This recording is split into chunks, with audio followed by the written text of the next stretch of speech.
स्कंद 10वा अध्याय 37वा केशी आणि व्योमासूर यांचा उद्धार आणि नारदांकडून भगवंतांची स्तुती. श्रीशुक म्हणतात, कंसाने ज्या केशी नावाच्या दैत्याला पाठविले होते तो अतिशय मोठ्या घोड्याच्या रूपाने मनोवेगाने दौडत नंदांच्या व्रजामध्ये आला. तो आपल्या टापांनी जमीन उकरत होता. त्याच्या मानेवरील आयाळीच्या झटकण्याने आकाशातील ढग आणि विमानांची गर्दी विखुरली जाऊ लागली. त्याच्या प्रचंड खिंकाळण्याने सर्वजण भयभीत झाले होते. त्याचे डोळे अतिशय विशाल होते. तोंड म्हणजे जणू काही वृक्षांची ढोलच. मान अवाढव्य होती. प्रचंड काळ्या ढगांसारखे शरीर होते. श्रीकृष्णांना मारून कंसाचे कल्याण करण्यासाठी तो व्रजाचा थरकाप उडवीत आला. भगवान श्रीकृष्णांनी पाहिले की त्याच्या खिंकाळण्याने आपले गोकुळ भयभीत झाले आहे आणि त्याच्या शेपटीच्या केसांच्या फटकारांनी ढग अस्ताव्यस्त होत आहेत. तसेच तो लढण्यासाठी आपला शोधही घेत आहे. तेव्हा ते आपणहून समोर आले आणि सिंहाप्रमाणे गर्जना करून त्यांनी त्याला आव्हान दिले. भगवंत समोर आलेले पाहून तो आणखी चिडला आणि तोंड पसरून त्यांच्याकडे असा धावला की जणू आकाशालाच पिळून टाकील. त्याचा वेग खरोखर अतिशय प्रचंड होता. त्याच्यावर विजय मिळविणे तर कठीण होतेच, परंतु त्याला पकडणे सुद्धा सोपे नव्हते. भगवंतांच्याकडे जाऊन त्याने त्यांच्यावर लाथा झाडल्या, परंतु भगवंतांनी त्या लाथा चुकवून रागाने आपल्या दोन्ही हातांनी त्याचे मागचे 2 पाय पकडले आणि गरुड ज्याप्रमाणे सापाला झटकतो त्याप्रमाणे स्वतः जराही न हालता त्याला तुच्छतेने 400 हात लांब फेकून दिले. थोड्याच वेळात केशी सावध होऊन पुन्हा उठून उभा राहिला आणि चिडून आ वासून अतिशय वेगाने श्रीहरींच्या अंगावर धावला. तो जवळ आलेला पाहून भगवंतांनी हसून बिळात जाणाऱ्या सापाप्रमाणे आपला डावा हात त्याच्या तोंडात घातला. भगवंतांच्या तापलेल्या लोखंडासारख्या हाताचा स्पर्श होताच केशीचे दात तुटून पडले आणि जसे दुर्लक्ष केल्याने जलोदर रोग वाढतो त्याप्रमाणे श्रीकृष्णांचा हात त्याच्या पोटात वाढू लागला.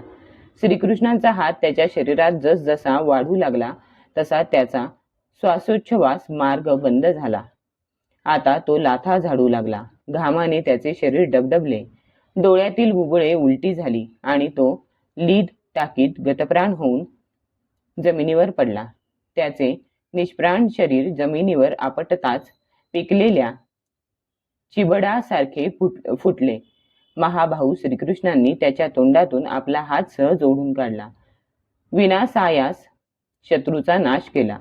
याचे देवांना अतिशय आश्चर्य वाटले आणि ते भगवंतांवर फुलांचा वर्षाव करून त्यांची स्तुती करू लागले. परीक्षिता, श्रेष्ठ भगवत भक्त देवर्षी नारद अद्भुत कर्मे करणाऱ्या श्रीकृष्णांकडे आले आणि एकांतात येऊन त्यांना म्हणाले, हे श्रीकृष्ण, आपले स्वरूप हे मन आणि वाणी यांचा विषय होऊ शकत नाही. आपण योगेश्वर आहात, साऱ्या जगाचेही ईश्वर आहात.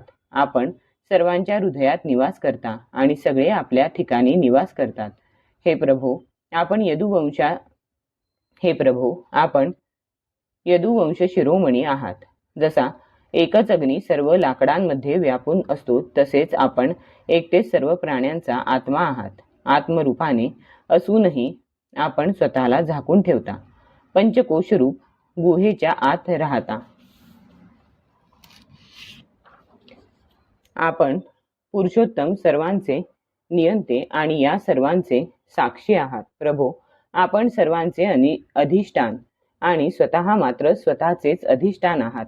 सृष्टीच्या प्रारंभी सत्यसंकल्प अशा आपण आपल्या मायेनेच गुणांची निर्मिती करता आणि त्या गुणांचा स्वीकार करून जगाची उत्पत्ती, स्थिती आणि प्रलय करीत राहता.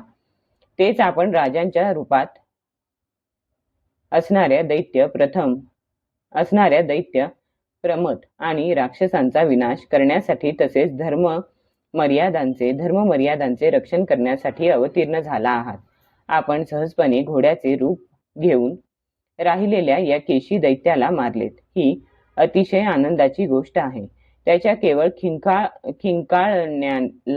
खिंकाळण्याला भिवून देव आपला स्वर्ग सोडून पळून जात असत.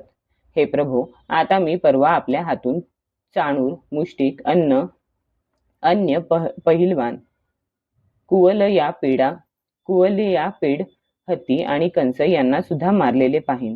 त्यानंतर शंखासूर, कालयवन, मूर आणि नरकासूर यांचा वध झाल्याचे पाहिन. आपण स्वर्गातून कल्पवृक्ष उखडून आणाल आणि इंद्राचा पराजय कराल. आपण आपले शौर्य, कृपा, सौंदर्य इत्यादींच्या आधारे वीरकन्यांबरोबर विवाह कराल. आणि हे जगदीश्वरा, आपण द्वारकेत राहून मृगाची पापातून मुक्तता कराल. आपण जांबवानांकडून जांबवती आणि स्वयं आणि स्यमंतक मणी घेऊन याल. तसेच आपल्या धामातून ब्राह्मणाच्या मृत पुत्रांना परत आणून द्याल. त्यानंतर आपण पौंड्रकाचा वध कराल, काशीपुरी जाळून टाकाल. युधिष्ठिराच्या राजसूय यज्ञामध्ये शिशुपाल आणि नंतर दंतवक्त्र यांचा वध कराल.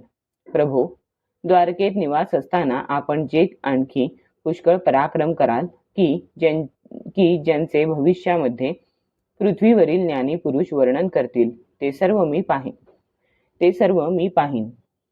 यानंतर पृथ्वीवरील भार नाहीसा करण्यासाठी आपण कालरूपाने अर्जुनाचे सारथी व्हाल आणि कित्येक अक्षौहिणी सैन्याचा संहार कराल, हेही मी पाहीन. प्रभो, आपण शुद्ध ज्ञानस्वरूप आहात. आपल्या परमानंद स्वरूपामध्येच आपण राहता, म्हणून सर्व पदार्थ आपल्याला नेहमीच प्राप्त असतात. आपला संकल्प अमोघ आहे. आपल्या चिन्मय शक्तीसमोर हे संसार चक्र कधी नसतेच. अशा सच्चिदानंद स्वरूप भगवंतांना मी शरण आलो आहे. आपण सर्वांचे नियंते आहात. आपण स्वतःमध्येच राहून आपल्या मायेने विश्वातील सर्व गोष्टी उत्पन्न केल्या आहेत. यावेळी आपली लीला प्रगट करण्यासाठी आपण मनुष्याच्या रूपाने यदू, वृष्णी आणि सात्वतवंशीयांचे अग्रणी झाला आहात. प्रभू, मी आपल्याला नमस्कार करीत आहे. श्री शुक म्हणतात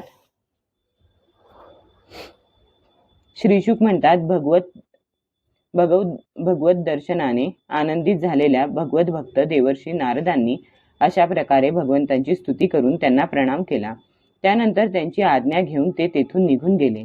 इकडे भगवान श्रीकृष्णांनी केशीला युद्धात मारल्यामुळे आनंदित झालेल्या बालगोपालांसह ते पूर्वीप्रमाणे गायी चारू लागले आणि गोकुळवासियांना आनंद देऊ लागले. एकदा ते सर्व गोपाल पर्वतमाथ्यावर गुरांना चारीत होते. त्यावेळी ते चोर शिपाई असा लपंडावाचा खेळ खेळत होते. राजन, त्यांच्यापैकी काही जण चोर, काही जण शिपाई, तर काही जण बोकड बनले होते. अशा प्रकारे निर्भय होऊन ते खेळात रममाण झाले होते. त्याचवेळी गवळ्याचा वेश घेऊन महामायावी मयाचा मुलगा व्योमासूर तेथे आला. खेळामध्ये तो बऱ्याच वेळा चोर होई आणि बोकड झालेल्या पुष्कळ मुलांना चोरून नेऊन लपवून ठेवीत असे. तो महान असुर वारंवार त्यांना घेऊन जाऊन एका डोंगराच्या गुहेत ठेवून तिचे दार एका मोठ्या शिलाखंडाने झाकून टाकी. अशा प्रकारे गोपाळांपैकी फक्त 4-5 शिल्लक राहिले.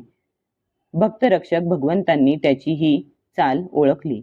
जेव्हा तो गोपालांना घेऊन जात होता, त्याचवेळी सिंह जसा लांडग्याला पकडतो तसे त्यांनी त्याला बळेच पकडले.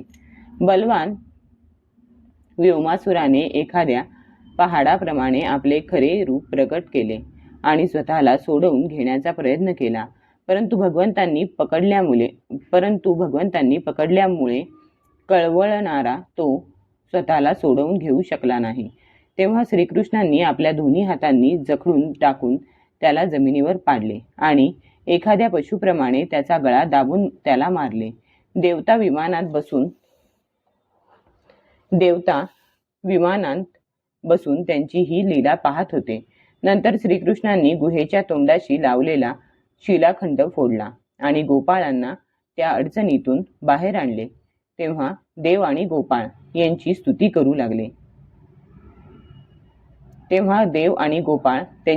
करू लागले आणि श्रीकृष्ण आपल्या गोकुळात परत आले. अध्याय 37 समाप्त.